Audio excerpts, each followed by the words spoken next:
Saludos, apreciados maestros. Mi nombre es Celso Román y hoy tengo el honor de compartir con ustedes la conferencia Literatura, Realidad y Fantasía, gracias a la amable invitación de la Fundación Museo Bolivariano de Arte Contemporáneo, Quinta San Pedro Alejandrino. Los temas que vamos a tratar hoy en la conferencia van a ser, primero, la percepción del mundo. Vamos a mirar cómo nosotros a través de los cinco sentidos percibimos el entorno. El otro tema que quiero yo tratar con ustedes está relacionado con la metáfora. Cuando digo que las palabras son las cosas, es mediante la metáfora que nosotros apropiamos lo desconocido a partir de lo conocido. Ya veremos algunos ejemplos. Pasaremos de allí, de ese manejo de la palabra para apropiar el mundo, a la explicación del universo, que se inicia con el mito de creación, cuando en todas las culturas se generaron explicaciones mágicas de cómo son las cosas y por qué estamos acá. Del mito de creación pasaremos muy brevemente a la leyenda, porque la leyenda es el encuentro de los dioses y los semidioses con los seres humanos, y nosotros pertenecemos a un país y a un entorno muy rico en leyendas. Y finalmente vamos a ver los cuentos que son una opción de alegrar la vida, y tendremos la oportunidad de hacer un ejemplo para que ustedes vean que todos podemos ser creativos. Y cuando hablo de que todos podemos ser creativos, lo primero que quiero hacer es compartir con ustedes, los docentes, una especie de homenaje que le hago yo a mi madre ahora que está recientemente celebrado el Día de las Madres, con una historia que se convirtió en un cuento. La historia se llama El pollito en la pared y dice: una historia verdadera sucedida a un niño real que soy yo. Y es que en la infancia, cuando yo tenía apenas unos 4 añitos de edad, en la casa, mi madre tenía una pared pintada de blanco impecable, es decir, sin una sola mancha, y ella vivía muy orgullosa de su casa con esa pared tan hermosa. Y cuando las amigas iban de visita a ella, pues les pedía comentarios de cómo les parecía su casa con esa pared, y ellas decían: Elenita, que es el nombre de mi mamá, tu casa se ve divina con esa pared tan hermosa. Y un día que mi mamá no estaba por ahí cerca, yo pequeñito de 4 años, como lo ven ahí en la ilustración, encontré un pedacito de lápiz así de grande y me le fui a la pared e hice lo que está dibujado ahí, un círculo grande, y pegado a ese un círculo más pequeñito con un puntico en la mitad y un triángulo adelante, unos rayitas que eran las alitas, y más abajo dos palitos terminados en tres. Y muy orgulloso le dije a mi mamá: mira, el pollito. Y mi mamá vio su pared consentida con semejante dibujo. Habría podido reaccionar como muchas mamás cuando el niño o la niña hacen una travesura. Es el popular regaño con palmada incluida: chino, cochino, caca, meneo, usted no sabe que las paredes hay que tenerlas limpias. Pero como les decía, yo tuve la suerte de tener una mamá amorosa que a su vez era profesora. Y las mamás y las profesoras amorosas tienen una magia especial para hacer que uno aprenda sin necesidad del regaño. Y fue así como ella me dijo: mira, yo conversé con la pared y la pared me dijo que por favor la limpiáramos, porque si uno ensucia una pared y la deja así, al día siguiente se ven una serie de manchas que la gente confunde con la humedad, pero lo que realmente sucede es que la pared llora toda la noche porque a ella le gusta estar bien. Entonces la limpiamos nuevamente con agüita y jabón, quedó impecable. Y ella me dijo: la pared también me pide que ese dibujito que hiciste tan lindo del pollito, pues tiene que ir a vivir a alguna parte. Me regaló un cuadernito y me dijo: para que pintes ahí todos los pollitos que quieras en vez de pintarlos en la pared. Y efectivamente yo empecé a hacer dibujitos allí, y yo decía que el pollito tenía varios amigos: un perro, un gato y un caballo. Yo hacía los dibujitos muy elementales, por supuesto, y contaba que con el paso del tiempo el pollito fue cambiando, creció, le salió su cresta roja, sus barbas, las plumas de colores, y aprendió a cantar. Y ese niño que hacía los dibujitos con el tiempo también creció, y luego, al pasar los años, hizo ese niño un libro que se llama Los Amigos del Hombre, que son las aventuras de un gato, un gallo, un caballo y un perro, que van en busca de ayuda para un hombre muy viejo que está enfermo, que es el anciano Joaquín. Y ese libro ganó un Premio Nacional de Literatura Infantil, se llama Los Amigos del Hombre. Y yo pienso hoy día que si cuando yo era niño mi mamá me hubiera regañado por dibujar en la pared, a lo mejor no habría vuelto a pintar en las paredes, pero tampoco a imaginar historias. Y por eso yo, en homenaje a las mamás y las profesoras amorosas que hacen que uno aprenda sin necesidad del regaño, digo que merecen todo nuestro reconocimiento y todo nuestro aplauso. Vamos entonces ahora sí entrando ya en el tema. Cuando yo digo que las palabras son las cosas, me refiero a que cuando uno menciona palabras, aquí en la imagen tienen ustedes un ejemplo: casa, perro, gato, carreta. Son palabras que todos conocemos porque las hemos aprendido y las hemos distinguido desde la infancia. Pero ¿qué sucede cuando en una conversación o en un texto aparecen de pronto palabras cuyo significado desconocemos? Si a un niño en una región rural de Colombia le dicen: hijo, levántese de la cuja, coja la curiara y el canalete y llévele el timbo con la bebida de su tío, el niño obedece porque conoce el significado de las palabras.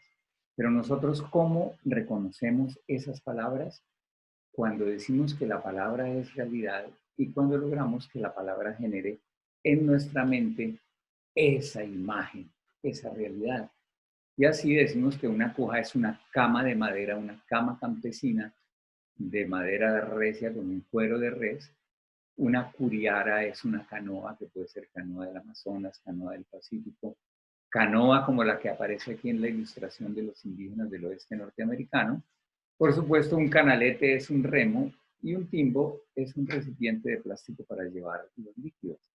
Y así hemos apropiado cosas del mundo a través de la comparación. Y a ese niño que le dijeron: mi hijo, levántese de la cuja, coja la curiara y el canalete y llévele el timbo con la bebida a su tío, cuando conocemos el significado es como si le hubieran dicho: hijo, levántate de la cama, toma la canoa con el remo y llévale el recipiente plástico con la bebida de tu tío, y así hemos enriquecido nuestro espíritu y nuestro pensamiento. Y ahí es donde entramos a hablar de la metáfora, porque es que gracias a la metáfora apropiamos lo desconocido a partir de lo que conocemos. Metáfora es una palabra de origen griego con dos raíces: más, que es meta, significa más allá, y forein, que es pasar o llevar. De hecho, en el aeropuerto de Atenas, el carrito de llevar el equipaje se llama metáfora, porque lleva de aquí hacia allá. Pero nosotros con la metáfora, especialmente con la poesía, por comparación, apropiamos las ideas del mundo. Y aquí es donde entramos a un ejemplo que nos dan los cronistas de Indias. Aquí tenemos una escultura de don Gonzalo Fernández de Oviedo, el gran cronista de la conquista española. Esta escultura está en Nicaragua, en alguna oportunidad que pude ir allá, y encontré que había un libro de Ernesto Cardenal, poeta desafortunadamente recientemente fallecido, que tiene un libro que se llama El Estrecho Dudoso. Y allá él menciona algunas de las cosas que recogió don Gonzalo Fernández de Oviedo para explicar el mundo. Cuando los europeos llegaron aquí a América, encontraron muchísimas cosas nuevas, cosas que jamás habían visto, que ni se imaginaban que existían, y entonces tuvieron que empezar a describirlas, y las describían con lo que ellos conocían. Y entonces don Gonzalo Fernández de Oviedo, al describir el armadillo que vieron en Castilla la Nueva, decían que era un animalito que tenía orejas como de conejo, tenía patas con uñas, y miremos cómo lo describe él. Dice: estos animales son de 4 pies, y es de la facción y hechura ni más ni menos que un caballo encubertado con armadura para el combate, con sus costaneras y coplón, e es del tamaño de un perrillo o gosque de esos comunes. Entonces lo describió a partir de lo que ellos conocían. Lo compararon con un animalito que tenía una armadura, y de ahí que lo llamaran armadillo. Pero él ya tenía nombre que le habían dado los indígenas acá. Allá en la costa le dicen herrejer, en el llano le dicen cachicamo, en Santander le dicen gurre, en el Amazonas le dicen tatú. Es decir, las cosas tenían nombre y los europeos, para apropiarlas, las renombraron. Y ese es el idioma, el lenguaje que nos ha tocado. Y esa descripción a partir de las partes nos lleva a un instrumento pedagógico muy interesante, que es la adivinanza. Y aquí menciono un autor clave, Gianni Rodari, con su libro Gramática de la Fantasía o Introducción al Arte de Inventar Historias. Está publicado por Panamericana Editorial y es un libro fundamental para que los docentes empecemos a tener una aproximación hacia el cómo explicar el mundo desde una perspectiva mágica, que es lo que hacen los niños. Ustedes, si han tenido hijos, verán que a los niños les encanta que les pregunten adivinanzas sabiendo la respuesta. Porque según Rodari, la adivinanza es un ejercicio de lógica e imaginación. Es decir, las cosas son como son, pero imaginémoslas de otra manera. Y él lo que propone es lograr el extrañamiento del objeto, es decir, verlo como si lo viéramos por primera vez, como cuando los europeos vieron el armadillo. Y empezar a utilizar una serie de recursos que son la descripción, tiene orejas como de conejo, es del tamaño de un perrito bosque, una asociación, está cubierto como un caballo de guerra con armadura, y una comparación. Entonces, animalito de orejas largas, cubierto con una coraza, del tamaño de un perrito, que es el armadillo. Es decir, lo que propone Rodari es no ver la totalidad del objeto, sino las características fundamentales. Y aquí ese dominio del idioma es el que nos va a llevar al mito de creación. La humanidad, desde el principio de los tiempos, trató de explicar el mundo y lo hizo desde una perspectiva mágica, teniendo en cuenta que la naturaleza era avasalladora y nos sobrepasaba. Imagínense ustedes esos seres primitivos que vinieron migrando hace 30.000 años por el estrecho de Bering y bajaron por Norteamérica, Centroamérica, llegaron aquí a nuestro país y ellos trataban de sobrevivir, pues tenían el dominio del fuego, pero había fieras en la noche. Y si de pronto se iluminaba la oscuridad y se escuchaba el trueno y veían el resplandor del relámpago, la única explicación que tenían era una explicación mágica. Un ser superior allá arriba en el espacio habló y se manifestó de esa manera. Y así, en todas las religiones y todos los pueblos hicieron una explicación mágica de su entorno.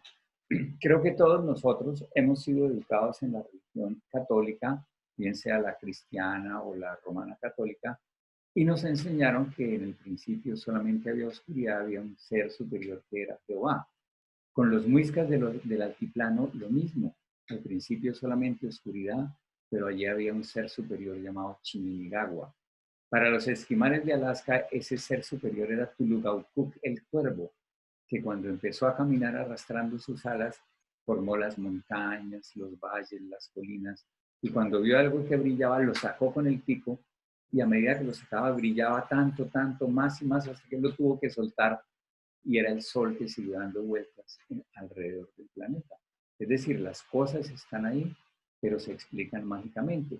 Los pieles rojas de la pradera decían que nosotros descendemos de una gente que habitaba arriba en el cielo, de donde un día cayó una doncella y este planeta no tenía sino agua y fue necesario salvar a esa doncella gracias a los animalitos de aquí de la tierra. Y en África hay muchas, muchas explicaciones también del origen del mundo. Entre los Yoruba está Olodumare y la palmera, una palmera sagrada que bajó y esa palmera fue haciendo, donde una gallina que escarbaba alrededor de la palmera se fueron formando islas, tierras y continentes. Y el pueblo Fon, también africano, habla de Aida Wedo, la serpiente creadora. Y esa es una serpiente que sostiene el mundo y que en este momento, cuando ella se mueve por alguna incomodidad, tiembla la tierra, o sentimos un temblor o un terremoto. Entonces, son explicaciones mágicas que están allí. Y miremos dos en particular que son las que nosotros conocemos con mayor profundidad, ¿no?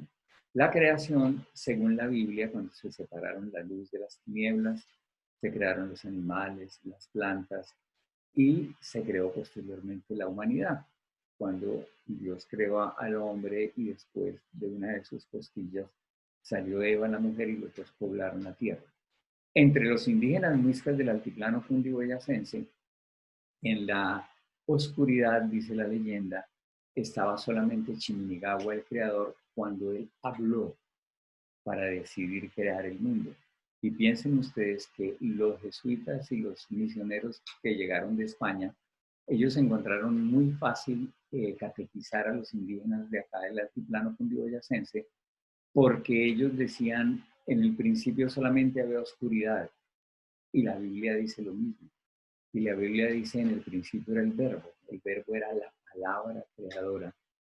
Y los indígenas dijeron, Chiminigagua habló, era la palabra creadora, separó la luz de las tinieblas. En el día dejó gobernando a Azul el sol y en la noche a Chía la luna. Y decían los sacerdotes, eso es igual a lo que dice la Biblia. Y después vino la creación de la mujer, que fue cuando en la laguna de Iguaque, muy cerca de la actual villa de Leiva, salió una mujer hermosa que se llamaba Subachue y Simahue, que significa mujer hermosa, que salió con un niño de brazos un niño de brazos en sus manos. El niño creció, fue su esposo, entre los dos poblaron la tierra. Cuando la tierra estuvo poblada, vino Bochica, el sabedor, que enseñó las artes de labrar la tierra, trabajar el oro, tejer las mantas, etc. Y después vino la religión y todas estas cosas fueron cambiadas y se fueron perdiendo los mitos de creación. En cuanto a las explicaciones mágicas del mundo, están al alcance de todos. Voy a compartir con ustedes una historia que se llama Sucedió en la Arena, que está en un libro mío que se llama Fue el protector de los artistas y otros relatos. Y el relato dice que un día llegó a una playa una botella, pero no era una botella común y corriente como tantas que hoy día flotan como basura por los mares del planeta. Esta era una botella muy especial porque la había arrojado al mar un hombre enamorado. Un hombre que inició una travesía atravesando el mar para ir de un puerto a otro, donde debía encontrarse con la mujer que él amaba. Él iba tan enamorado que en medio de la travesía, de pronto por los parlantes del buque, habló el capitán y dijo: Señor oficial de máquinas, presentarse en la comandancia del buque. El oficial de máquinas llegó a la orden del capitán. Y el capitán, muy preocupado, le dijo: explíqueme una cosa, ¿hay algún desperfecto con los motores? Porque escucho un sonido que no coincide con el normal funcionamiento de la maquinaria. El oficial de máquinas firmes le dijo: no, mi capitán, los motores funcionan bien. Lo que usted escucha es el corazón de un hombre enamorado que llevamos a bordo. Es decir, ese corazón retumbaba del amor, boom, boom, boom, boom. Y de pronto vino una de esas tormentas debidas al cambio climático y al calentamiento global, vientos inmensos, huracanados, y el buque fue estrellado contra las escolleras y el hombre enamorado naufragó. Como pudo, logró nadar durante toda la noche y al amanecer llegó a un lugar y cuando lo recorrió descubrió que estaba en una isla desierta. Y este hombre, allí solito, lejos de las rutas de navegación, tuvo que reconstruir su vida como ese náufrago de la literatura que llama Robinson Crusoe en la novela de Daniel Defoe. Y este hombre iba a recoger los rezagos del naufragio, botellas, tablas que flotaban para hacerse un cobijo. Pero lo más particular que encontró fue una cajita de madera de este tamaño que cuando la abrió comprendió que debía pertenecer a un escritor porque tenía hojas en blanco, tinta y pluma para escribir. Y este hombre, lejísimo de la mujer que amaba, decidió emplear la palabra escrita para el fin primordial para el cual ha sido creada por nosotros los seres humanos, que no es otro que el de expresar nuestros sentimientos. Y este hombre escribió una carta de amor. Pero una carta de amor de esas hermosísimas que cuando uno descubre el significado a través de la lectura, entra el amor y uno se siente feliz. Así fue la carta que escribió, la metió en una botella y la arrojó al mar con la ilusión de que alguna vez llegara a manos de la mujer que la amaba. La botella flotó y flotó por el mar, el papel donde estaba escrito el mensaje con el paso del tiempo se deshizo, pero todo el amor que había en la carta le pasó a la botella y le dio vida. Y la botella dijo: tengo que entregar este mensaje de amor. Y así fue como la botella siguió navegando, navegando, navegando, y una noche de luna llena sintió que tocaba una playa. Auxilio, dijo, no puedo seguir navegando, tengo que entregar un mensaje de amor. Pues resulta que en esa playa había un cangrejito. Y el cangrejo oyó los gritos de la botella, se acercó a ella, con las pincitas la puso a salvo del oleaje y empezaron a conversar. Ella le contó de su viaje tan largo, salida de las manos de una mujer enamorada, de un hombre enamorado de su mujer. Y el cangrejo dijo: qué maravilla, qué vida más hermosa la tuya, ir por el mundo llevando un mensaje de amor. La botella le dijo: no, no es así, porque si bien es cierto que llevo un mensaje de amor, no lo he podido entregar a nadie. Y le dijo: en cambio, tú mira, estás en un lugar tan hermoso, rodeado de seres maravillosos. Y el cangrejo dio una botella corta por ahí, hizo así con las pinzas y le contó que él vivía solito en una casita de arena debajo de la playa, pero que no tenía con quién compartir los días cuando eran buenos ni los días cuando eran malos. Y ya a punto de llorar el cangrejo dijo, lo que pasa es que a mí nadie me quiere, porque todos los animalitos de la playa están en un bailadero iluminado con luciérnagas y cocuyos, en una especie de miniteca con una orquesta de grillos y chicharras. Y el cangrejo, prácticamente llorando, se sintió derrotado. La botella le dijo, ¿sabe qué, cangrejo? Seamos amigos y así no está tan solo y yo tengo a quien entregarle un mensaje de amor. Y el cangrejo y la botella se hicieron amigos, posteriormente se hicieron novios, el noviazgo funcionó tan bien que decidieron casarse. Y cuando ellos decidieron casarse y empezaron a tener hijos, como les sucede a quienes se quieren tanto, los vecinos empezaron a murmurar, dijeron, qué hijitos tan feos los que tiene esa pareja, porque miren cómo eran los hijos del cangrejo y la botella. Eran como estos, como las gafas. Entonces aquí es donde entra una cosa que llama la diversidad. Si la mamá es morena o el papá es delgadito o la mamá es más gordita. Y así surge una explicación mágica del mundo también muy cercana a que juguemos con los niños a la creación de historias utilizando personajes diversos. Y de aquí pasamos a la leyenda. Vivimos en un país de leyendas. En cada una de nuestras regiones geográficas tenemos cantidades de leyendas que son esos seres mágicos que aparecen en el camino y que son el resultado del encuentro muchas veces muy, muy dramático y muy fuerte entre las culturas indígenas y la imposición española. Porque para los indígenas todos los objetos eran sagrados, pero para los europeos eran cosas de Belcebú, el demonio, y se nos impuso que solamente había un Dios. Y así fue como surgieron la bola de fuego, María la Larga, el paquetarro, el silbón, el tunjo, la madre monte, el muán, toda esa serie de leyendas que imponen comportamientos sociales, porque por lo general las leyendas se les aparecen en el campo a personas que se han gastado el fin de semana el dinero del mercado en cerveza y aguardiente. Entonces son castigos que impone la sociedad, son el resultado de ese encuentro que mencionaba de las dos culturas y tenemos la libertad de volverlos positivos. Por ejemplo, el patetarro es un personaje que camina con un pie muerto que está dentro de un tarro de guadua, pero se llama pate, entre un canuto de guadua, que es un tarro de guadua, y por donde él pasa deja un olor pestilente a mortecino.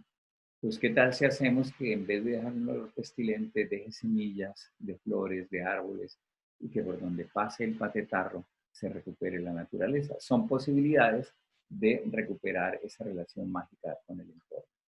El tunjo, por ejemplo, es un personaje que se aparece en los caminos de herradura y tiene la forma de un bebé que cuando uno lo recoge, porque en la noche cree uno que es un niño abandonado, pero al recogerlo, él voltea la cara, le muestra a uno los ojos con unos carbones encendidos, abre la boca y muestra unos colmillos enormes y le dice a la persona que lo recoge, usted es mi papá o usted es mi mamá y yo tengo dientes, deme maíz para comer y ¡guau!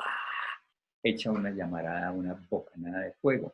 Es decir, las leyendas son muy llenas de magia y vale la pena recuperarlas porque, como les digo, en cada región hay muchas leyendas maravillosas. Y aquí entramos a los cuentos.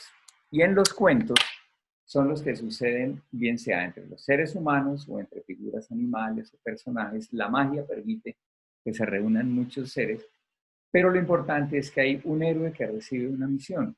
Y este fue un estudio que hizo un filólogo ruso llamado Vladimir Krop, el que está aquí arriba a mano derecha, en donde él habla de las funciones que se presentan en el cuento tradicional.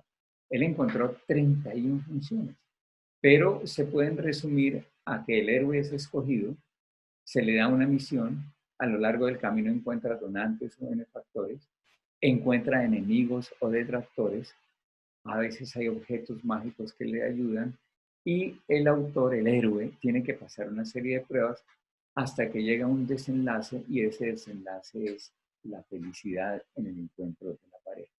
Y también menciono aquí a Joseph Campbell con el libro El héroe de las mil caras o El poder del mito, donde este señor ha analizado también cómo a lo largo de la historia de la humanidad hay mitos que tienen como una cierta recurrencia que nos llevan hasta a la explicación de este presente que estamos viviendo. Ahora digo yo que todos podemos escribir cuentos y por eso menciono aquí un ejemplo. Podemos conocer a los personajes primero que todo, hacemos una comparación metafórica para poder apropiarlos y miramos cómo los seres vivos tienen una relación amorosa con el entorno y nosotros podemos leer el mundo e inventar una explicación más. Los personajes aquí son los runchitos. El runchito, aquí esto es una aproximación a las ciencias naturales, a la literatura y al arte. La mamá runchita es el fara, runcho, chucha o rabipelado. El nombre científico es Didelphis marsupialis, del griego di, dos, y delphus vientres, porque como es un marsupial, como los canguros, los bebecitos nacen incompletos, migran del útero de la mamá hasta una bolsita donde se pegan a una tetica y allí van creciendo. Estos son los personajes, los pinchitos. Y aquí tenemos al profesor Zorro. El zorrito perruno de nuestro medio se llama científicamente Cerdosion tous, del griego kerdo, que significa cerdo, sion perro y tus chacal, porque es de un color carmelito parecido al de un perrito pastor alemán. Tenemos la profesora Garza, que es la garcita huellera de nombre científico Bubulcus ilvis, del latín bubulcus, que es pastor, e ibis, ave sagrada blanca del pantano, porque estas son las garcitas que andan al lado del ganado y cuando el ganado va ramoneando y saltan grillitos, las garcitas están al lado recogiendo. Y tenemos el profesor colibrí, el tominejo, quincha, colibrí, tucucito, le dicen en el llano, tiene como nombre colibrí coruscans, y colibrí es una voz caribeña que significa picaflor o pájaro mosca. Es ese pajarito que vuela tan supremamente rápido y se alimenta del néctar de las flores, y es el ave que puede volar en reversa. Y coruscans, que significa deslumbrar. Entonces, aquí va la mamá runcha con sus hijitos. Ya mostramos profesores, sabemos que la historia se llama Runchitos al colegio, pues seguramente la mamá va a llevar sus niños a la escuela. El profesor zorro que enseñará cuando él tiene ahí todo su material didáctico. El material didáctico del profesor zorro son las frutas. Y aquí, ¿qué aprenderán los runchitos con las frutas? Pensemos en los 5 sentidos. Pueden aprender colores, aromas, texturas, sabores y pueden tener todo, incluso los sonidos y pueden hacer adivinanzas y adivinanzas y rimas con lo que el profesor Zorro les enseña. ¿Cuál es la fruta que nos asusta? El coco. ¿Cuál es la fruta que le dan al enano? El banano. En fin, ahí se puede indagar y por ese lado explorar muchas cosas con los niños y terminar con un salpicón, que es lo que hace el profesor Zorro. La profesora Garza, por ser ave acuática, ¿qué podrá enseñar? Pues miremos. Los runchitos seguramente aprenderán uno a nadar, a pescar, a coger insectos, a coger renacuajos, etc. Y el profesor Colibrí en su clase, que ¿cómo se le llamará la clase? Posiblemente la clase de biodiversidad florística, la clase de las flores.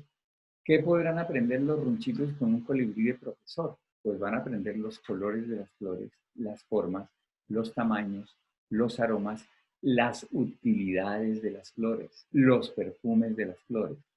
Y aquí continuamos diciendo que al finalizar las clases, ¿qué hacen los runchitos? Salen de clase y van ellos, cuando empieza a llover, van para su casita y de pronto tragedia, viene una inundación, lo que llaman los campesinos una bombada, una riada, un raudal, y se lleva a los runchitos peligrosamente hasta que ellos sobreviven, pero quedan muy lejos de su hogar. ¿Qué pensarán entonces? Ellos están decididos a volver a la casa y vemos que aquí que llevan en las colas, pues llevan fruticas que aprendieron a conocer en la clase del profesor Zorro. Al llegar al estanque, ¿qué hicieron? Pues lo que aprendieron con la profesora Garza, aprendieron a pescar, a cazar animalitos, a nadar, a disfrutar del agua. Y cuando llegan finalmente a la escuela, quienes los están esperando, los profesores y los padres, y ellos les llevan flores que aprendieron a distinguir con el profesor Colibrí. Es decir, este es el sentido de la educación para la vida, que lo que aprendamos en la escuela nos sirva para que en la vida nos pueda ir mejor. Y quiero terminar ya mi intervención con un texto del profesor Michel Lacroix, que dice, se llama Palabras tóxicas, palabras benevolentes, y son unas reglas de la ética del lenguaje. Él dice, uno, mi palabra debe ser cordial. Saludemos, seamos amables al despedirnos, a agradecer las cosas. Mi palabra debe ser amable. Debemos dejar expresar al otro, no ridiculizar jamás. Mi palabra debe ser positiva, que mi palabra sea fuente de inspiración para los demás. Mi palabra debe ser respetuosa de los ausentes, no juzgar a los demás. Mi palabra debe ser tolerante, ser capaces de exponer, de escuchar y de discutir, sobre todo sin violencia. Ahora que vivimos en un país donde la violencia ha imperado por años y años. Mi palabra debe ser guardiana del mundo. Debemos admirar el mundo natural, el mundo social, finalmente es nuestro hogar. Séptimo, mi palabra debe ser responsable del lenguaje, hablar bien la lengua materna, emplear la palabra exacta, respetar la gramática y la pronunciación, tratar de expresarnos siempre con elegancia y refinamiento. Y mi palabra debe ser verdadera, evitar la mentira, los eufemismos hipócritas y las exageraciones injustas. Hasta aquí, entonces, quedo con ustedes y quedo atento por si hay inquietudes. Muchas gracias.